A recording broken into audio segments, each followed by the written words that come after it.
ولا ليل داج ولا بحر ساج ولا أرض ذات مهاد ولا خلق ذو اعتماد والصلاة والسلام والتحية والإكرام على نبي الرحمة وخازن المغفرة وقائد الخير والبركة ومنقذ العباد من الهلكة سيدنا ومولانا أبي القاسم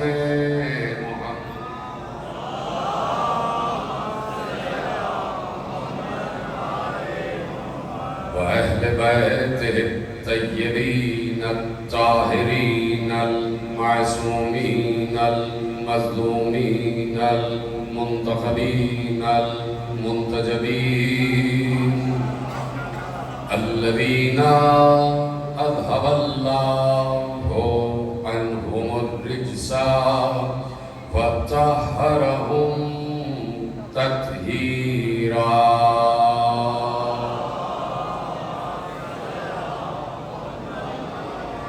أما بعد فقد قال الله سبحانه وتعالى في محكم كتابه المجيد وفرقانه الحميد وقوله الحق بسم الله الرحمن الرحيم يعرفون نعمة الله ثم ينكرونها وأكثرهم الكافرون.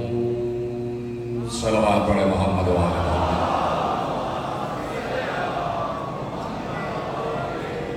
پروردگار عالم کا شکر ہے اور اس کا ہم سب پر یہ احسان عظیم ہے، یہ اس کی ہم سب پر شفقت ہے، یہ اس کا ہم سب پر کرم ہے، یہ اس کا ہم سب کی طرف محبت کا سلوک ہے کہ اس نے ہمیں اس منزل رفیع پر بلند فرمایا ہے کہ ہم دنیا کی آنکھوں سے آنکھیں ملا کر یہ بات کہہ سکتے ہیں اور کہتے رہے ہیں کہ اللہ نے ہمیں اتنا بلند کیا ہے، اتنا بلند کیا ہے کہ ہم ان سے محبت کرتے ہیں جن سے اللہ بھی محبت کرتا ہے. جملہ آپ تک پہنچا نہیں؟ آگے کا ایک اور جملہ عرض کر دیتا ہوں، اور یہ جملہ یقیناً آپ کے دلوں کو چھوتا ہوا اور آپ کے ذہنوں سے قریب ہوتا ہوا گزرے گا. جملہ دوسرا لے لیں، اور یہ جملہ حقیقت پر مبنی ہے. پہلا بھی حقیقی جملہ اور دوسرا بھی حقیقی جملہ، اور اس جملے سے کوئی انکار نہیں کر سکتا. جملہ اگر وصول ہو جائے تو مجھے بتائیے گا کہ پھر اللہ کا ہم پر یہ احسان عظیم ہے کہ اللہ نے ہمیں اپنی طرح محب علی بنایا ہوا ہے.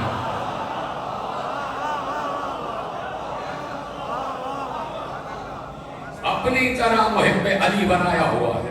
کوئی ہے جو اس جملے سے انکار کرے کہ اللہ علی سے محبت کرتا ہے؟ کوئی انکار نہیں کر سکتا، اس لیے کہ واقعی اللہ علی سے محبت کرتا ہے.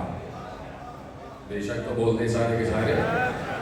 یہ تو کوئی ایسا نیا جملہ بھی نہیں ہے کہ جو آپ کو سوچنا پڑ جائے. یہ تو بچپن سے آپ سن رہے ہیں کہ اللہ علی سے محبت کرتا ہے. باقی دنیا کہتی ہے کہ ہم اللہ سے محبت کرتے ہیں، ہم اللہ سے محبت کرتے ہیں، ہم اللہ سے محبت کرتے ہیں، ہم نماز پڑھتے ہیں اللہ کی محبت میں، ہم روزہ رکھتے ہیں اللہ کی محبت میں، ہم حج کرتے ہیں اللہ کی محبت میں، ہم جہاد کر رہے ہیں اللہ کی محبت میں، ہم زکوٰۃ دے رہے ہیں اللہ کی محبت میں، ہم امر کر رہے ہیں اللہ کی محبت میں، ہم نہیں کر رہے ہیں اللہ کی محبت میں، ہم حقوق اللہ ادا کر رہے ہیں اللہ کی محبت میں، ہم حقوق العباد ادا کر رہے ہیں اللہ کی محبت میں، ہم پانی پلا رہے ہیں اللہ کی محبت میں، ہم کھانا کھلا رہے ہیں اللہ کی محبت میں، ہم بے لباس کو لباس دے رہے ہیں اللہ کی محبت میں، ہم مسکینوں کا ساتھ دے رہے ہیں اللہ کی محبت میں، ہم اسیروں کو کھانا کھلا رہے ہیں اللہ کی محبت میں، ہم کنویں کھدوا رہے ہیں اللہ کی محبت میں، ہم مسجدیں بنوا رہے ہیں اللہ کی محبت میں، تو پوری دنیا، پورا عالم اسلام یہ دعویٰ کر رہا ہے کہ ہم اللہ سے محبت کرتے ہیں، ہم اللہ سے محبت کرتے ہیں، لیکن ہم 1400 برس سے عالم اسلام سے یہ سوال کر رہے ہیں کہ تم تو اس سے محبت کرتے ہو، یہ بتاؤ وہ بھی تم سے محبت کرتا ہے؟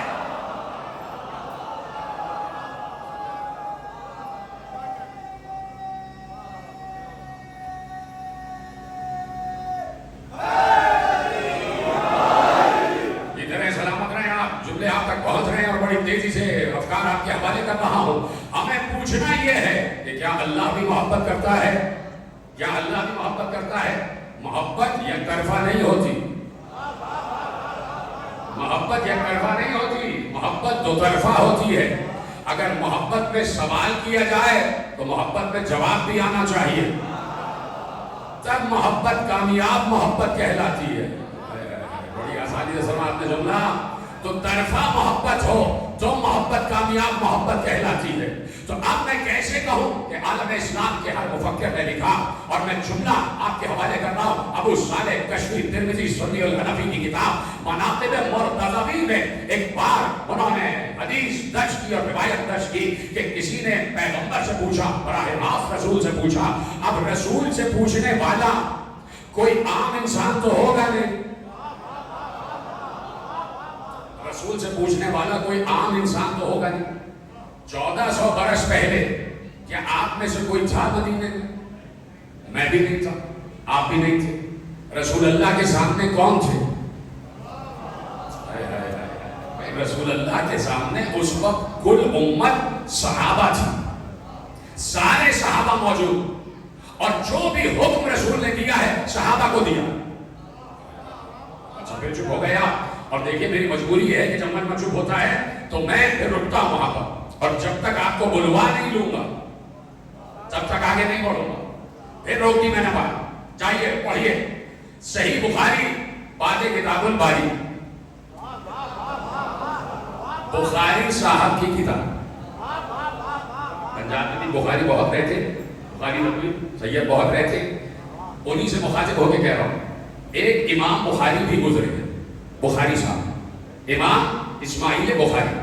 صحیح بخاری انہوں نے کتاب لکھی اور اس میں ایک چیپٹر قائم کیا، اور وہ چیپٹر کیا قائم کیا؟ باب صدقہ فی الکسوف. جو ہو گیا.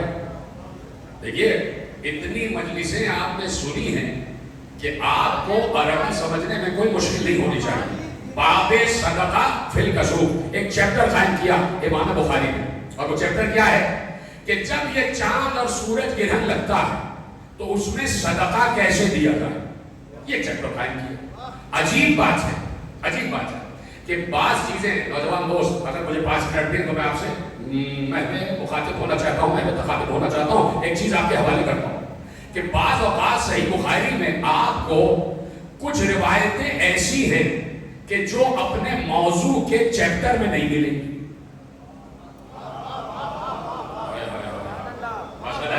بہت سی روایتیں ایسی ہیں کہ جو اپنے موضوع کے چیپٹر میں، اپنے موضوع کے بعد میں نہیں ملیں گی. اب جو میں روایت آپ کے حوالے کرنا چاہ رہا ہوں تو صحیح مجمع بیٹھا ہے، مجھے بتائیے گا کہ اس روایت کا موضوع کیا ہے اور اس روایت کو کس چیپٹر میں ہونا چاہیے تھا. اب بات آپ کے حوالے کر رہا ہوں. صحیح جہاں پر بھی بیٹھے ہیں صاحبان فراست، صاحبان ذہانت، جہاں بیٹھے اشاروں میں بات سمجھنے والے اگر اس مجمع میں بیٹھے ہیں تو میری بات سمجھیں گے. اور وہ اسماعیل بخاری، امام بخاری نے لکھا کہ پیغمبر مسجد نبوی میں ہے، اور مسجد نبوی میں مخاطب ہو رہے نہ مجھ سے نہ آپ سے.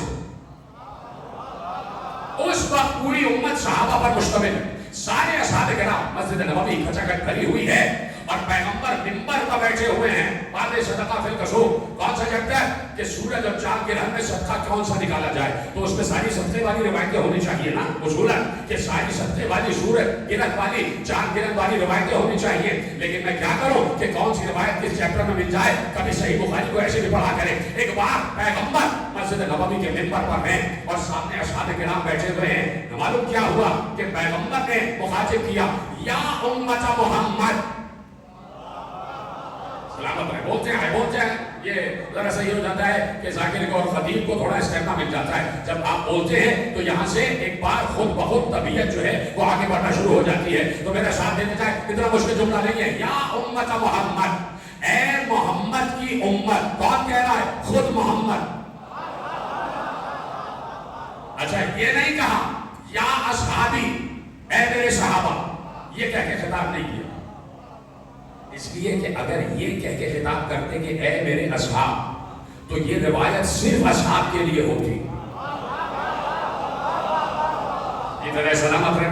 اگر یہ کہتے کہ اے میرے اصحاب، تو جو پیغمبر کہنے جا رہے ہیں، حدیث دینے جا رہے ہیں، وہ صرف اصحاب کے لیے ہوتی. اور جب اصحاب اس دنیا سے چلے جاتے تو وہ محب ہو جاتی اور لوگ کہتے یہ تو صحابہ کے لیے تھی، ہم تو صحابہ نہیں ہیں. لیکن پیغمبر نے کیا کہا؟ یا امت محمد، یعنی قیامت تک جہاں تک میری امت جا رہی ہے. اس کا مطلب ہے اس خطاب میں آپ بھی شامل ہیں، میں بھی شامل ہوں.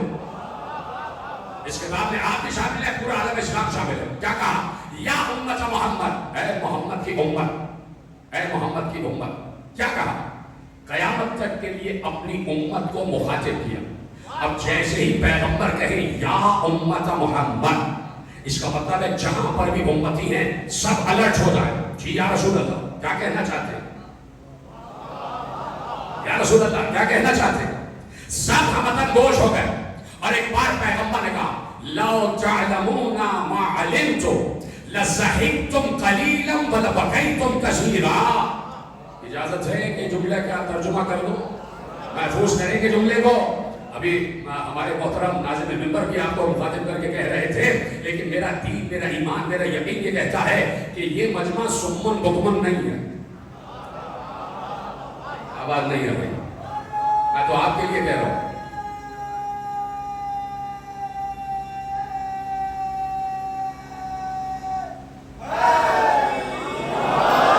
اجازت ہے ترجمہ کروں؟ اگر اجازت ہو تو ترجمہ کرتا ہوں. لو تعلمون ما علمتم لضحكتم قليلا ولبكيتم كثيرا.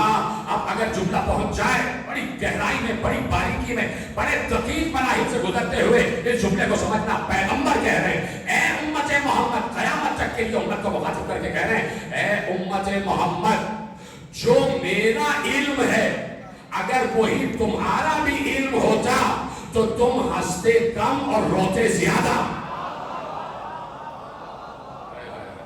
آپ کیا سننے بیٹھے ہیں؟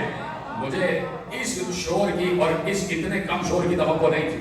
اس میں آپ کو زیادہ بولنا چاہیے تھا کہ جو میرا علم ہے وہی تمہارا علم بھی ہوتا تو تم روتے زیادہ. اب مجھے بھی آپ سے ڈسل ہو گئی. آپ خاموش ہیں تو میں بھی بلوا کے رہوں گا. چپ ہو گیا بھائی. جو پیغمبر کہہ رہے ہیں جو میرا علم ہے اگر وہی تمہارا بھی علم ہوتا تو تم ہنستے کم اور روتے زیادہ. اس کا مطلب ہے رونا جہالت نہیں ہے.